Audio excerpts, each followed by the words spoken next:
അഫ്ഗാനിസ്ഥാനിൽ പലരും താലിബാന്റെ ഭരണത്തിന് കീഴിൽ അനുഭവിക്കുന്ന ദുരിതങ്ങളിൽ നിന്ന് രക്ഷ നേടാനായി യൂറോപ്യൻ രാജ്യങ്ങളിലേക്ക് കള്ളവണ്ടി കയറിയിരിക്കുന്നത് പതിവായിരിക്കുകയാണ്.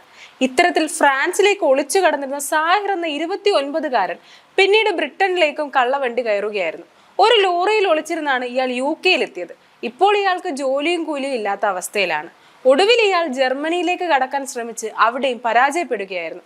ഡോവർ തുറമുഖത്ത് നിന്നാണ് ഇയാൾ ജർമ്മനിയിലേക്ക് കടക്കാൻ ശ്രമിച്ചത്. എല്ലാ ശ്രമങ്ങളും പരാജയപ്പെട്ട സാഹിർ ഇപ്പോൾ ലണ്ടനിലെ ഒരു പാർക്കിലാണ് അന്തിയുറങ്ങുന്നത്. ബ്രിട്ടീഷ് അമേരിക്കൻ സേനകൾക്ക് തന്റെ വീട്ടുകാർ ഭക്ഷണം നൽകിയ വിവരം താലിബാൻ മനസ്സിലാക്കിയ പശ്ചാത്തലത്തിലാണ് താൻ നാടുവിട്ടതെന്നാണ് ഇയാൾ വ്യക്തമാക്കുന്നത്. ഫ്രാൻസിൽ അഭയം ലഭിച്ച ഇയാൾ അവിടെയും ഒരു കശാപ്പ് ശാലയിൽ ജോലി ചെയ്യുകയായിരുന്നു. എന്നാൽ കുറെ കൂടി മെച്ചപ്പെട്ട ജീവിതം ലഭിക്കാനായി ഇയാൾ അവിടെ നിന്ന് ബ്രിട്ടനിലേക്ക് ഒളിച്ചു കടക്കുകയായിരുന്നു. ഇത്തരത്തിൽ അനധികൃതമായ ആളുകളെ കടത്തുന്ന സംഘത്തിന് വലിയ തുക നൽകിയാണ് കഴിഞ്ഞ വർഷം ഓഗസ്റ്റിൽ ഇയാൾ ബ്രിട്ടനിലെത്തുന്നത്. എന്നാൽ ഈ തീരുമാനം തെറ്റായിപ്പോയി എന്നാണ് സാഹിർ ഇപ്പോൾ മനസ്സിലാക്കുന്നത്. ഈ രാജ്യത്തെക്കുറിച്ചുള്ള കണക്കുകൂട്ടൽ തെറ്റിപ്പോയി എന്നാണ് ഇയാൾ പറയുന്നത്. അതേസമയം ഇപ്പോഴും ഫ്രാൻസിൽ നിന്ന് നിരവധി പേരാണ് തൊഴിൽ തേടി ബ്രിട്ടനിലേക്ക് ഓരോ ദിവസവും എത്തുന്നത്. സ്വന്തം കുടുംബത്തെക്കുറിച്ചുള്ള കാര്യങ്ങൾ വിശദമാക്കാൻ ഇയാൾ ഇപ്പോഴും തയ്യാറല്ല. എങ്ങനെയെങ്കിലും കള്ളവണ്ടി കയറി നാട്ടിലേക്ക് മടങ്ങണമെന്നാണ് സാഹിറിന്റെ ഇപ്പോഴത്തെ ചിന്ത. ബ്രിട്ടനിലേക്കുള്ള തന്റെ വരവ് തെറ്റായിപ്പോയി എന്നാണ് സാഹിർ പറയുന്നത്. ഇതിനെല്ലാം കാരണക്കാരി തന്റെ അമ്മയാണ് എന്നാണ് ഇയാൾ കുറ്റപ്പെടുത്തുന്നത്. തങ്ങളുടെ കുടുംബം ബ്രിട്ടീഷ് സൈനികരെ സഹായിച്ചത് കൊണ്ട് അവർ തന്നെയും തിരികെ സഹായിക്കുമെന്ന് അമ്മ പറഞ്ഞത് കേട്ടിട്ടാണ് താൻ ഇങ്ങോട്ട് വന്നതെന്നാണ് സാഹിർ വിശദീകരിക്കുന്നത്.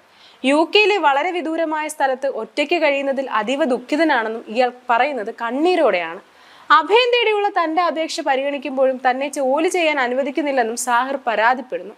ഇയാൾ ഇംഗ്ലീഷ് സംസാരിക്കുന്നതും അറിയില്ല.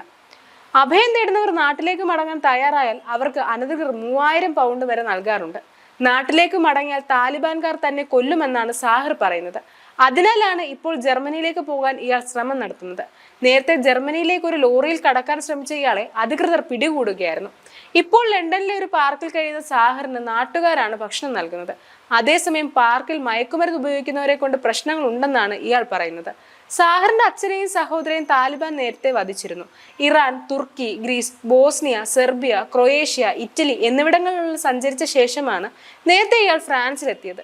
സാഹിറിനെ പോലെ കെനിയയിലെ ഒരു കടൽ തീരത്ത് ഒരു ബോട്ടിനടിയിൽ താമസിക്കുന്ന അല എഡ്വിന്റെ ജീവിതവുമായി സമാനതകൾ ഉള്ളതാണ്. ഇയാൾ സിറിയക്കാരനാണ്. News desk IBN Malayalam.